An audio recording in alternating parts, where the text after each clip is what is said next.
बिस्मिल्लाहिर्रहमानिर्रहीम। अस्सलामु अलैकुम वरहमतुल्लाहि वबरकातुहू। मुअज़्ज़िज़ ख़वातीन व हज़रात, हमारे नबी करीम सल्लल्लाहु अलैहि वसल्लम ने हमें जहाँ सब कुछ सिखलाया है, वहीं अस्संजे से मुतल्लिक भी ज़रूरी हिदायत दी हैं।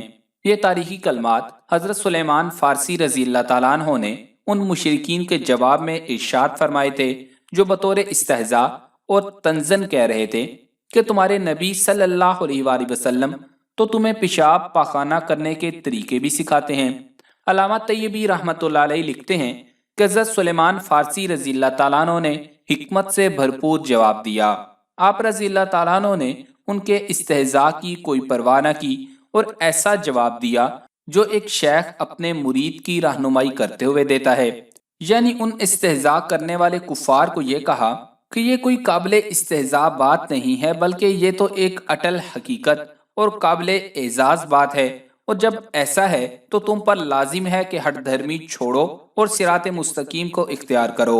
ये सिरात मुस्तकीम तुम्हारे बातिन और जाहिर को पलीदगियों और नजास्तों से पाक कर देगा। हजरत अनस रज़ी अल्लाह ताला अन्हु से मरवी है कि रसूलुल्लाह सल्लल्लाहु अलैहि वसल्लम जब बैतुल खला जाने का इरादा फरमाते थे तो ये दुआ पढ़ते थे, अल्लाहुम्मा इन्नी आऊज़ु बिका मिनल खुबूसी वल खबाइस। ऐ अल्लाह, मैं तेरी पनाह चाहता हूँ खबीसों से और खबीसनियों से, यानी मुअन्नस जिन्नात से। एक रिवायत में बिस्मिल्लाह का जिक्र भी है, इसलिए मज़कूरा दुआ के शुरू में बिस्मिल्लाह पढ़ना चाहिए। और आप सल्लल्लाहु अलैहि वसल्लम बाहर निकलते वक्त ये दुआ पढ़ते थे।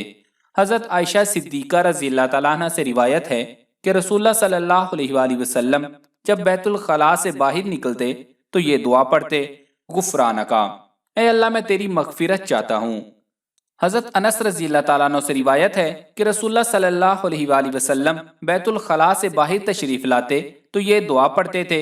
और इब्ने माजा वगैरह की रिवायतों में अल्हम्दुलिल्लाहिल्लज़ी अज़हब अन्निल अज़ा व आफ़ानी के अल्फाज आए हैं।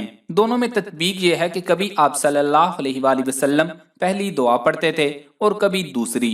मुहद्दिसीन लिखते हैं कि दोनों को जमा कर लेना बेहतर है, इसलिए दुआओं की उर्दू किताबों में ये दुआ एक साथ लिखी हुई है, यानी कुफ़रानका अल्हम्दुलिल्लाहिल्लज़ी अज़हब अन्निल अज़ा व आफ़ानी।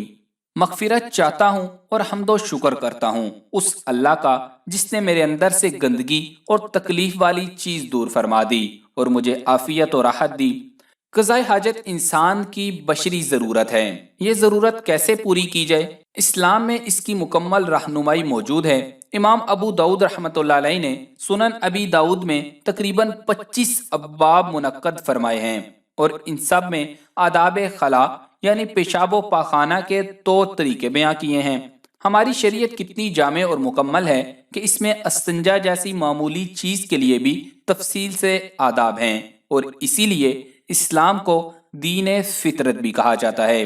बैतुल खला जाते वक्त और निकलते वक्त अहादीस में जो दुआएं आई हैं वो बाहर पढ़कर बैतुल खला में जाना चाहिए और बाद की दुआ बाहर निकल कर पढ़नी चाहिए। और खुली जगह मसलन जंगल वगैरह में क़ज़ाए हाजत के लिए जाएं तो 70 खोलने से पहले और 70 ढांकने के बाद पढ़नी चाहिए।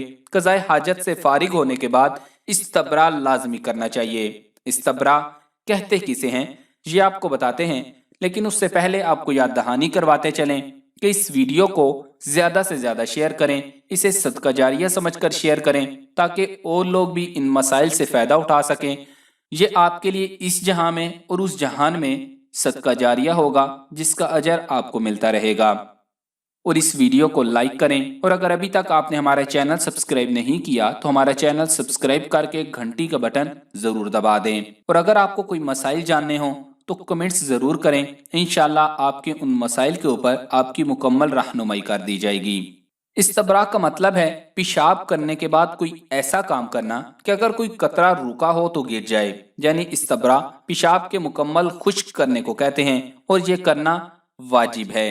जिस तरह नमाज में कोई वाजिब छूट जाता है तो नमाज सजदा सहव किए बगैर मुकम्मल नहीं होती, ऐसे ही अगर पेशाब करने के बाद इसको मुकम्मल खुश्क न किया जाए तो तहारत कामिल नहीं होती।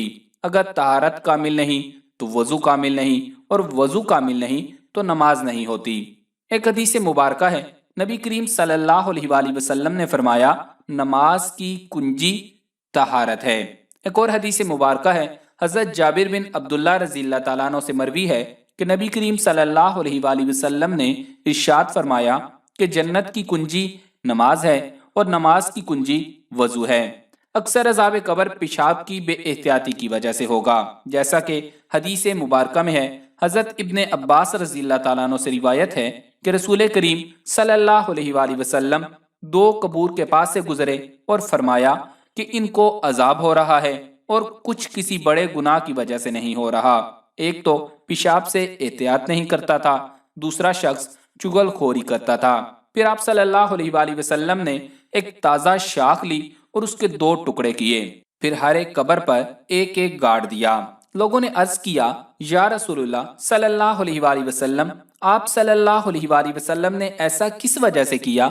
आप सल्लल्लाहु अलैहि वसल्लम ने इरशाद फरमाया, हो सकता है कि दो ताज़ा शाखों को कब्र पर लगाने की वजह से इन कब्र वालों के अजाब में कमी वाक़ हो जाए।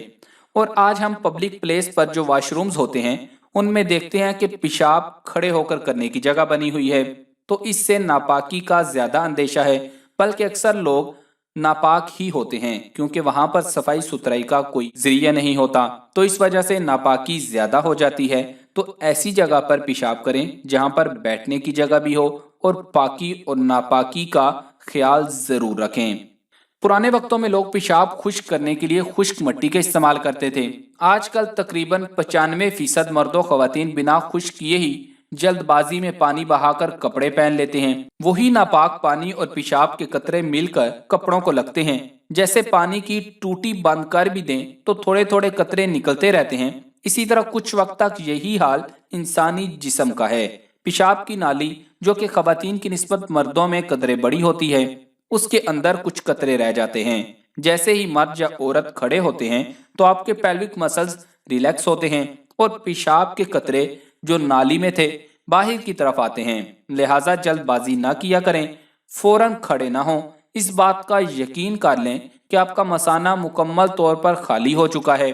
माहिरीन की तहकीक के मुताबिक जिन मर्दों और औरतों का मसाना कमजोर होने की वजह से पेशाब की नाली में जो कतरे रह जाते हैं उनको निकालने के लिए मसनूई तौर पर यानी जानबूझकर खांसी करना बेहद फायदेमंद होगा। इससे मसल्स रिलैक्स होंगे और कतरे बाहर निकल आएंगे। और उलमाए कराम नापाकी से बचने के बारे में कहते हैं कि कज़ाए हाजत से फरागत के बाद बाएं पांव पर जोर देकर 2 से 3 दफा टिश्यू से पेशाब खुश्क करके पानी इस्तेमाल करें। फिर दोबारा टिश्यू इस्तेमाल कर लें तो बेहतर है, और ना करें तो कोई मजायका नहीं। अब जो पानी कपड़े को लगेगा वो नापाक ना होगा। हम सबसे कम वक्त और जल्दबाजी इसी मामले में करते हैं, यानी रूह की पाकीज़गी और कल्ब का सुकून जो बुनियाद है, हम इसी को छोड़ देते हैं। हमें वॉशरूम में घुसने और बाहर निकलने की जल्दी होती है। कुछ लोग होते हैं जिन्हें कॉन्स्टिपेशन का मसला होता है तो वो काफी देर बैठते हैं, लेकिन अक्सरियत देखी है कि वॉशरूम में घुसने के बाद बाहर निकलने की जल्दी होती है, जिसकी वजह से नापाकी रह जाती है। तो जब नापाकी होगी फिर कहां से इबादतों में लज्जत और सुकून आएगा? तहारत ही मुकम्मल नहीं होती। आज के दौर में खुश्क मिट्टी की जगह सॉफ्ट टिश्यू इस्तेमाल किया जा सकता है, लेकिन याद रहे पानी का इस्तेमाल लाजमी है, सिर्फ टिश्यू से खुश्क करना काफी नहीं।